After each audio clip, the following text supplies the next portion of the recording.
Hello everyone. आप सभी का फिर से स्वागत है। ये वर्ल्ड ज्योग्राफी एनसीईआरटी का डिस्कशन है। हम लोग आर्थिक भूगोल को डिस्कस करें, आर्थिक भूगोल में कृषि अध्याय 1 को। तो चलिए स्टार्ट करते हैं। कॉफी यानी कहवा के बारे में डिस्कस करेंगे। कहवा के पौधे सर्वप्रथम अफ्रीका के पूर्वी भाग में स्थित अबिसिनिया पठार पर वन्य रूप में उगते पाए गए। जंगल में ये पाए गए। बाद में यह 1500 ईस्वी के लगभग तुर्की होते हुए अन्य क्षेत्रों में पहुंचा तथा पुर्तगालियों के माध्यम से यह जो है लैटिन अमेरिका पहुंचा। 17वीं सदी में यूरोपीय देशों में तंबाकू और चाय के साथ ही कहवा का भी जो है प्रसार हुआ। एल्कोहल रहित पेय फसलों में कहवा का वाणिज्यिक महत्व काफी ज्यादा है। कहवा के पौधों की लगभग 20 से 25 किस्में हैं, जिसमें व्यापारिक दृष्टि से 3 अधिक महत्वपूर्ण है। ये जो 3 किस्म है, जैसे काफिया अरेबिका, काफिया रोबस्टा और काफिया लाइबेरिका, इन तीनों को बारी बारी से डिस्कस करेंगे। देखिए, काफिया जो अरेबिका है, इसके श्रेष्ठ उत्पादन के लिए अनुकूलतम परिस्थिति उच्च भूमि का, हाईलैंड्स का होना आवश्यक है। यह सबसे उच्च कोटि का कहवा है, किंतु यह कीट और रोग से अधिक प्रभावित भी होता है, इसीलिए इसका उत्पादन कम होता है। इससे विश्व की कुल 3/4 जो है आपूर्ति होती है। इससे विश्व के कुल 3/4 जो है आपूर्ति होती है। इसके बाद है काफिया रोबस्टा। देखिए, काफिया रोबस्टा या कांगो कहवा, काफिया रोबस्टा या कांगो कहवा, यह फफूंदी रोगों की प्रतिरोधी किस्म है। अपेक्षाकृत अधिक सशक्त तथा अधिक मोटी पत्ती वाला पौधा होता है। यह विविध धरातलीय ऊंचावचों यानी समुद्र तल से लेकर ऊंचे पठारी भागों तथा ढालों तक विभिन्न जलवायु वाले क्षेत्रों में ये उगते हैं। इसका मूल क्षेत्र कांगो बेसिन है, जहां से यह अफ्रीका के अन्य भागों और एशिया के निचली मैदानी तथा पठारी भागों में ले जाया गया। इसे विश्व की लगभग 20% कहवा की आपूर्ति होती है। इसके बाद है काफिया लाइबेरिका या लिबेरिका कहवा। देखिए, इसे काफिया अबिसिनिका भी कहते हैं। वस्तुतः इथोपिया से ये लाया गया था। इसका जो काफिया लाइबेरिका है, इसका जो पौधा है सभी किस्मों से अधिक लंबा होता है। कितना? तो 40 से 50 फीट तक। यह अरेबिका की अपेक्षा अधिक रोग, जो अरेबिका किस्म की जो कॉफी है, यह इसके अपेक्षा, अरेबिका की अपेक्षा ये अधिक रोग प्रतिरोधक तथा सशक्त होता है, लेकिन स्वाद तथा गंध में निम्न कोटि का होता है। इसीलिए इसे अन्य कहवा के साथ मिश्रित करके प्रयोग किया जाता है। जमैका का ब्लू माउंटेन विश्व में सर्वोच्च कोटि का कहवा उत्पादक क्षेत्र है। अल्टा वेरापाज उत्तरी ग्वाटेमाला का एवं मोका कहवा यमन के लाल सागर के तटीय भाग में उत्पन्न होने वाला उच्च कोटि का कहवा है। भौगोलिक दशाएं, इसके बारे में अगर बात करें तो कहवा उष्णकटिबंधीय उच्च प्रदेशों की मूल उपज है। यह 600 से 1600 मीटर तक की ऊंचाइयों पर जो है सर्वोत्तम रूप से उगता है, जहां ग्रीष्मकालीन तापमान 21 डिग्री सेंटीग्रेड से 27 डिग्री सेंटीग्रेड तक तथा सबसे ठंडे महीनों में 10 डिग्री सेंटीग्रेड से अधिक रहता है। पाला जो होता है, पाला जो फ्रॉस्ट कहते हैं, पाला कहवा के लिए हानिकारक होता है। सामान्यतः घाटियों की अपेक्षा पहाड़ी ढाल कहवा के कृषि के लिए अधिक उपयुक्त होते हैं, क्योंकि इसमें पौधों की जड़ों में पानी नहीं रुक पाता है। ढलान होता है तो पानी जड़ों से निकल जाता है। पहाड़ी ढालों पर जल तथा पवन का प्रवाह पर्याप्त रहता है। तेज हवा भी कहवा को जो है क्षति पहुंचाता है। अच्छे पुष्पन फलन के लिए वायुरोधी पेड़ों को पंक्तियों में जो है लगानी पड़ती है। कहवे के लिए जो है 125 से 200 सेंटीमीटर तक वार्षिक वर्षा आवश्यक है, किंतु कहवा चुनने के समय सूखा मौसम रहना चाहिए। सूखा मौसम आवश्यक होता है। जब कहवा का फसल पक जाता है, जब उसको चुनने का समय आता है, तो उस समय मौसम किस तरह का होना चाहिए? सूखा। वर्षा वर्ष भर सुवितरित होनी चाहिए। कहवा के पौधे 3 से 4 वर्षों के बाद फली देना प्रारंभ करते हैं। इन वृक्षों की उत्पादन जो आयु है 40 से 50 वर्षों की है। जो कहवा के वृक्ष होते हैं, इनके उत्पादन की जो आयु होती है 40 से 50 वर्ष तक ये फल देते हैं। कहवे के लिए लोहा और पोटास युक्त मृदा, लौह तथा पोटास युक्त मृदा और सुप्रवाहित भूमि उपयुक्त होता है। ज्वालामुखी उत्पत्ति है, इसकी मृदा कहवे के कृषि के लिए सबसे उपयुक्त रहित है, यानी उपयुक्त रहते हैं। जो ज्वालामुखी उत्पत्ति है, ज्वालामुखी के द्वारा जो मृदा बनते हैं या जो ज्वालामुखी से जो अवसाद का निर्माण होता है, ये कहवे के कृषि के लिए काफी उपयुक्त रहते हैं। विश्व कहवा उत्पादन में भारत का जो स्थान है वो 8वां है। भारत का कहवा के उत्पादन में जो स्थान है विश्व में, वो 8वां स्थान है, जो कुल कहवा उत्पादन का 3.82% ये उत्पादन करता है। देखिए, कॉफी उत्पादन शीर्ष 5 राष्ट्र, जो कॉफी उत्पादन के जो शीर्ष 5 राष्ट्र हैं, कौन कौन से? पहले स्थान को याद रखिएगा, ब्राजील है। दूसरा वियतनाम, तीसरे स्थान पे कोलंबिया, चौथे स्थान पे इंडोनेशिया, 5वें स्थान पे इथोपिया। ये 2020 के डेटा के अनुसार है। तो कॉफी उत्पादन के लिए जो शीर्ष 5 राष्ट्र हैं, पहला स्थान ब्राजील का है, इसको ध्यान में रखना है, इंपॉर्टेंट है। इसके बाद है कोको। कोको जो है उष्णकटिबंधीय वर्षा वनों की प्रधान तथा प्रारूपिक उपज है। इसका वृक्ष थियोब्रोमारा कोकोआ अमेरिकी देशज है। इसका जो वृक्ष है याद रखें, थियोब्रोमारा कोकोआ अमेरिकी देशज है। इसके फल के बीजों को निकालकर किण्वन करके सुखाकर कोको तैयार की जाती है। उपज की जो दशाएं हैं, कोको उत्पादन के लिए जो आवश्यक दशाएं हैं, कोको की कृषि उष्णकटिबंधीय निम्न भूमियों में सीमित है और इसके लिए जो है 24 डिग्री सेंटीग्रेड औसत तापमान तथा 16 डिग्री सेंटीग्रेड न्यूनतम तापमान की आवश्यकता होती है। तो इसके लिए अधिकतम 24 और न्यूनतम 16 डिग्री। उच्च आर्द्रता, पर्याप्त वर्षा भी आवश्यक है। ठीक है, पर्याप्त वर्षा यानी 125 सेंटीमीटर से अधिक वर्षा। कोको के वृक्ष को सूर्य की सीधी किरणें और तेज पवनों से बचाना आवश्यक होता है। अतः इसे केला, आम या रबर के वृक्षों की छाया में लगाया जाता है ताकि अत्यधिक वाष्पीकरण को रोका जा सके। कोको की फलियों को साफ करके सुखाकर उन्हें भूनकर उन्हें सेवन योग्य बनाया जाता है। फिर इसे पीसकर चीनी मिलाकर चॉकलेट बनाई जाती है। कोको से वानस्पतिक वसा भी प्राप्त होता है जिसका उपयोग प्रसाधन सामग्री बनाने में किया जाता है। कोको के जो प्रकार हैं इसके बारे में अगर बात करें तो देखिए, कोको के 2 प्रकार हैं। एक है क्रियोलो दक्षिण अमेरिका का, दूसरा है अफ्रीका का फोरा एस्टोरो। एक क्रियोलो तथा फोरा एस्टोरो है, इसका उत्पादन अमेरिका में अधिक होता है। क्रियोलो तथा फोरा एस्टेरो का उत्पादन अमेरिका में सबसे ज्यादा होता है। इससे उत्तम किस्म की कोको बनती है। विश्व का अधिकांश कोको फोरा एस्टेरो किस्म का है। इसके वृक्ष मजबूत होते हैं। कोको उत्पादक शीर्ष जो 4 राष्ट्र हैं 2020 के डेटा के अनुसार, इसको ध्यान में रखिएगा। कोको उत्पादक शीर्ष 4 राष्ट्र कौन कौन से? पहला स्थान किसका है? तो कोटे दी आइवर। द्वितीय स्थान घाना का है, तृतीय स्थान इंडोनेशिया का है और चौथा स्थान नाइजीरिया का है, याद रखिएगा।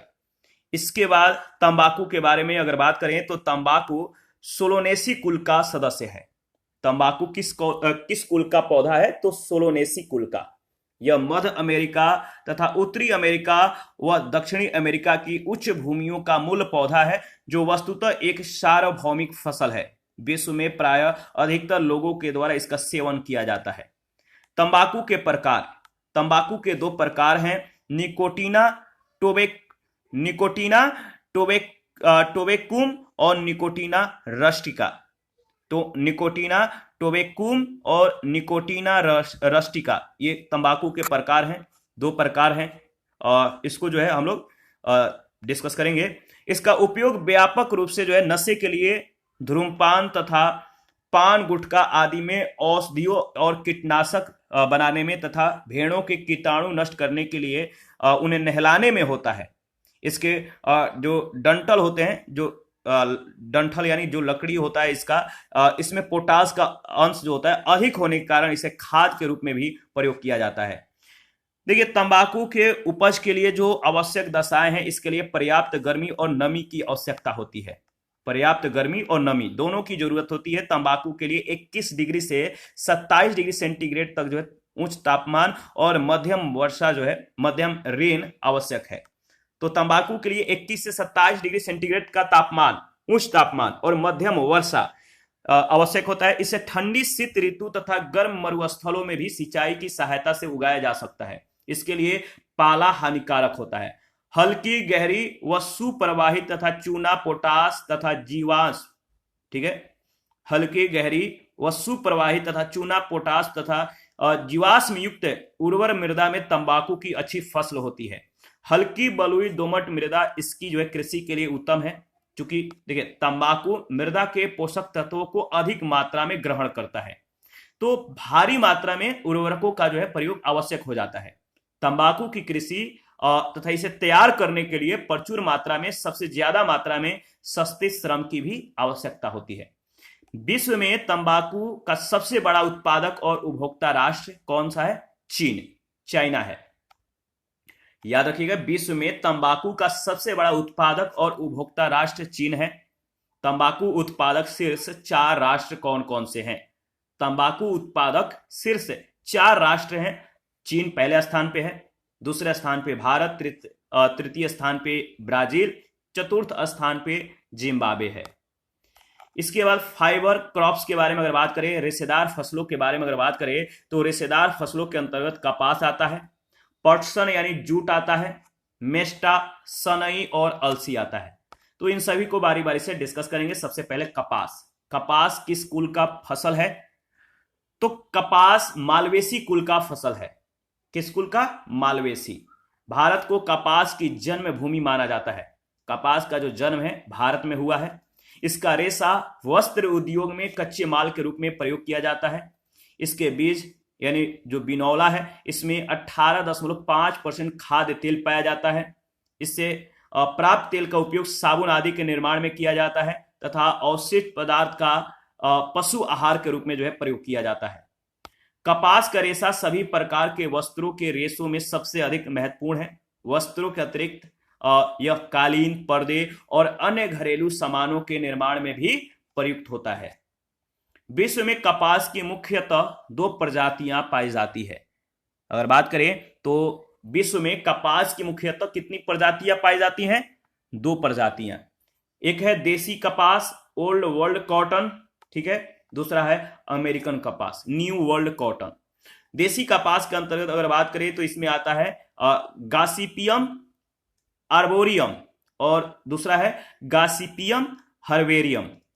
अमेरिकन जो कपास है, न्यू वर्ल्ड जो कॉटन है, इसमें अगर बात करें तो इसमें आता है गासिपियम हिर्सुटन और गासिपियम बर्वेडेंस, ठीक है, इसको याद रखिएगा। देसी कपास का जन्म स्थान भारत और हिंद चीन है और अमेरिकन कपास का मूल स्थान मैक्सिको तथा दक्षिण अमेरिका माना जाता है। अमेरिकन कपास के रेशे लंबे, रुई चमकीली और उपज देसी कपास से अधिक होती है। 1973 में एली व्हिटनी ने कॉटन जीन नामक मशीन का आविष्कार करके कपास धुनाई का कार्य सरल कर दिया। किसने? एली व्हिटनी ने। देखिए, रेशे की लंबाई के अनुसार कपास के जो प्रकार है, जैसे पहला लंबी रेशे वाली कपास, यह सर्वोत्तम किस्म की कपास होती है। जो लंबे रेशे वाली कपास होती है, ये अच्छे कोटि के कपास होते हैं। इसके रेशे की लंबाई 5 सेंटीमीटर से अधिक होता है।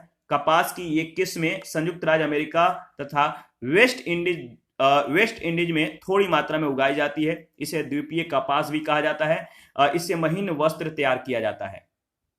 दूसरा है मध्यम रेशम वाली कपास। इसका रेशा जो है 3.5 सेंटीमीटर लंबा होता है। इससे भी महीन वस्त्र तैयार किया जाता है। यह नील नदी के घाटी में पैदा होती है, तो इसे मतलब कि मिस्री कपास भी कहा जाता है। यह उत्तम गुणवत्ता के कारण इस कपास को व्हाइट गोल्ड कहा जाता है। तो मतलब कि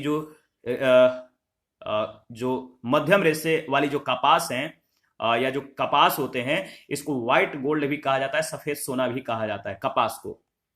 विश्व में अधिकांशतः ये जो कपास है, अधिकांशतः इसी की कपास जो है उगाई जाती है। किस तरह की? व्हाइट गोल्ड प्रकार की, यानी जो मध्यम रेशे वाले कपास हैं, विश्व में सबसे ज्यादा इनकी कृषि होती है। संयुक्त राज्य अमेरिका अधिकांश, अगर बात करें तो लैटिन अमेरिकी क्षेत्रों में, मध्य एशिया, अफ्रीका के पठारी भागों में इसका उत्पादन मतलब कि ज्यादा होता है। जो छोटे रेशे वाली कपास है, इसका रेशा जो होता है 2 सेंटीमीटर से कम लंबा होता है, यानी इसके रेशों की लंबाई 2 सेंटीमीटर से कम होता है। यह दक्षिण पूर्वी एशिया, भारत, चीन, ब्राजील में पैदा होता है। इसे भारतीय कपास भी कहा जाता है। इसे निम्न गुणवत्ता के कपड़े बनते हैं। निम्न गुणवत्ता वाले ये कपास होते हैं जिसे अंतः वस्त्र तथा हौजरी बनाने में प्रयोग किया जाता है। उपज की दशाएं, कपास के उपज के लिए जो आवश्यक दशाएं हैं, कपास उपोष्ण कटिबंध का पौधा है। कपास किस मतलब कटिबंध का पौधा है, तो उपोष्ण कटिबंध का, जिसे लंबे वर्धन काल की आवश्यकता होती है। इसके विकास के लिए, डेवलप के लिए जो है खुली धूप आवश्यक होती है। दिन और रात दोनों गर्म होनी चाहिए।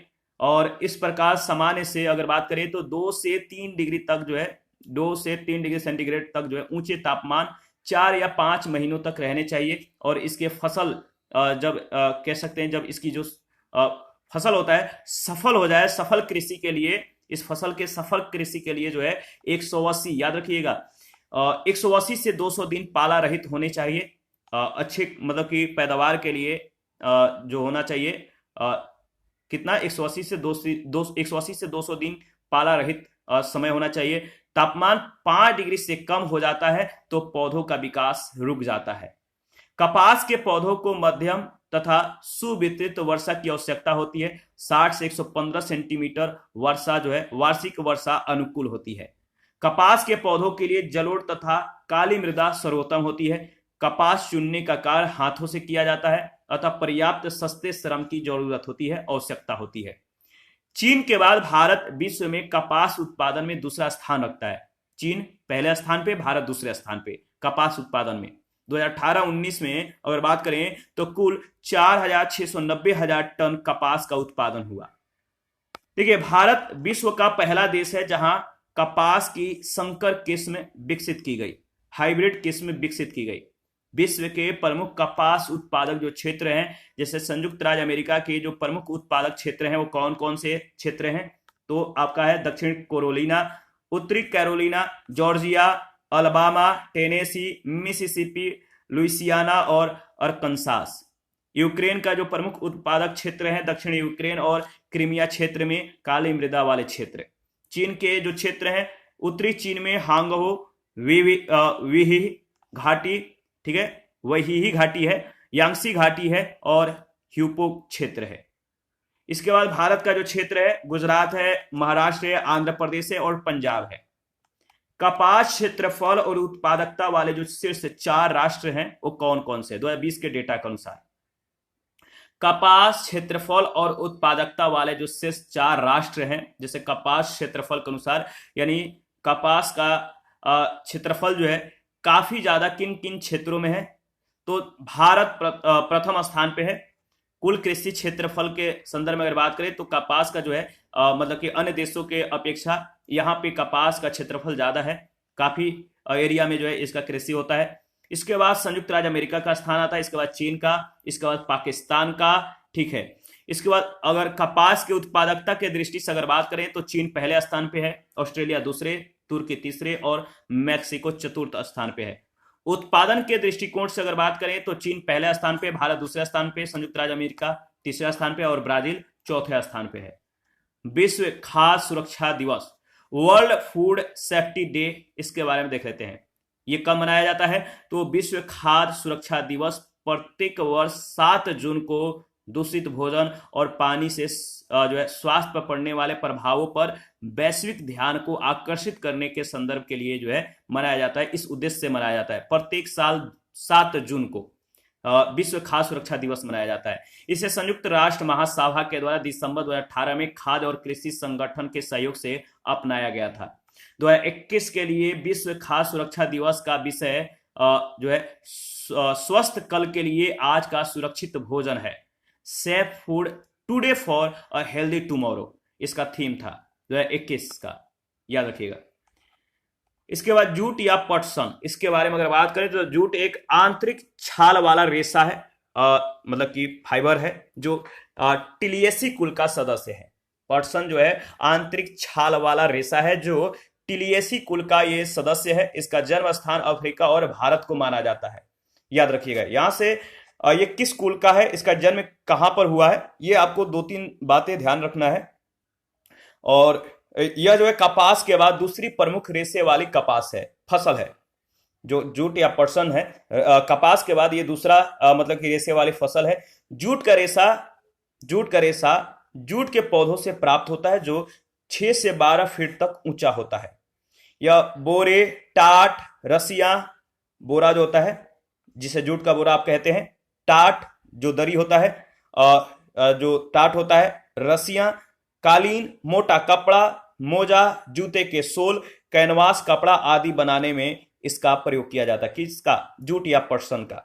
नए शोधों के द्वारा जूट का प्रयोग अब जलाभेद, जंगरोधी और कीट अभेद वस्तुएं बनाने में भी होने लगा है।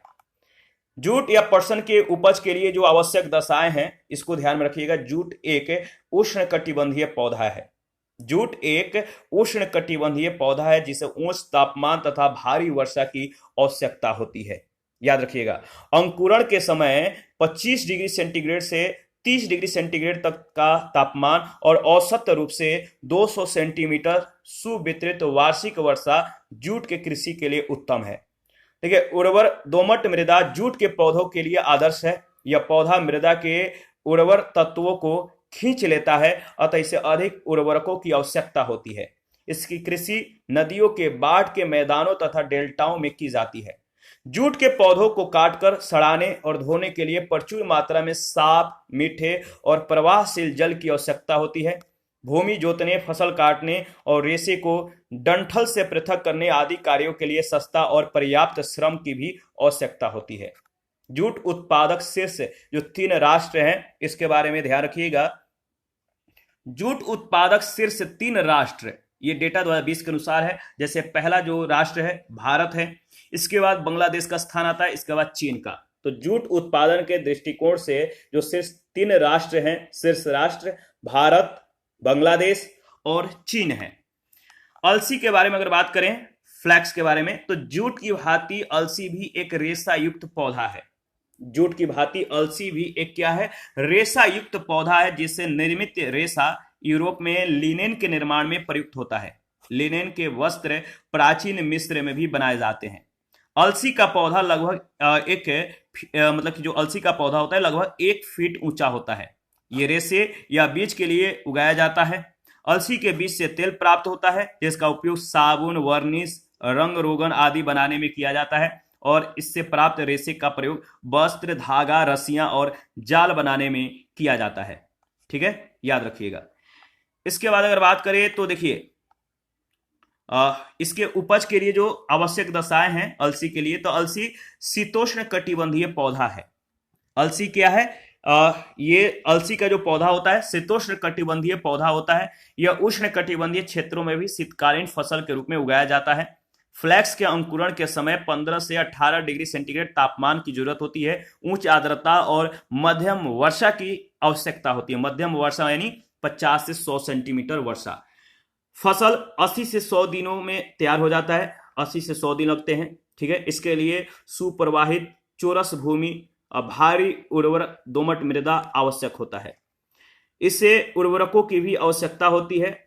अलसी से भी रेशा प्राप्त करने के लिए पानी में इसे नम रखना या इसे पानी में नम रखा जाता है। पौधों को काटने के बाद उन्हें एक बंडल में बांधकर कुछ दिनों तक पानी में डालकर रखना पड़ता है। फिर पौधों को सुखाकर रेशे को पृथक किया जाता है। कच्चा रेशम। कच्चा रेशम के बारे में अगर बात करें तो रेशम कीट पालन अत्यधिक सघन कृषि है, जिसमें रेशम के कीड़ों के द्वारा निर्मित कोयों से रेशा प्राप्त करने की जो है प्रक्रिया सम्मिलित है। रेशम है, सिल्क है, रेशम उत्पादन के 4 चरण हैं। ये जो चरण है, पहला जो चरण है शहतूत के वृक्ष को उगाना, इसके बाद रेशम के कीड़े को पालना, इसके बाद कोए निकालना और फिर रेशम बनाना। ये 4 चरण है जिससे लास्ट में रेशम की प्राप्ति होती है।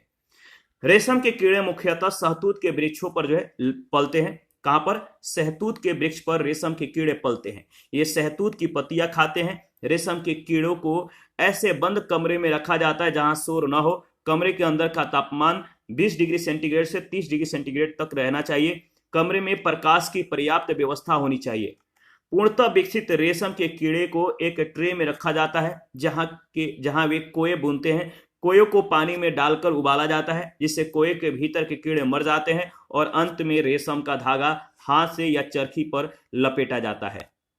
इसके बाद अगर बात करें तो देखिए नेक्स्ट सेशन हमारा होगा प्राकृतिक रबर, नेचुरल रबर के बारे में। तो यहां से डिस्कशन जो है नेक्स्ट सेशन में स्टार्ट करेंगे। आप अपना प्रतिक्रिया देते रहिए, आपके प्रतिक्रियाओं का हमें बेसब्री से इंतजार रहता है। जिन लोगों ने Telegram channel, Telegram quiz group, Facebook page, Instagram को ज्वाइन नहीं किया है, वीडियो के डिस्क्रिप्शन बॉक्स में उसका लिंक है, आप ज्वाइन कर सकते हैं। अगर आपको पीडीएफ चाहिए, बुक है तो अच्छी बात है, नहीं है तो अगर आपको पीडीएफ चाहिए तो Telegram channel, Telegram quiz group या चैनल की कम्युनिटी बॉक्स में जाइए, वहां पे इसके रिगार्डिंग में इंफॉर्मेशन को अपडेट कर दिया गया। थैंक यू, मिलते हैं नेक्स्ट सेशन में, अभी के लिए इतना ही।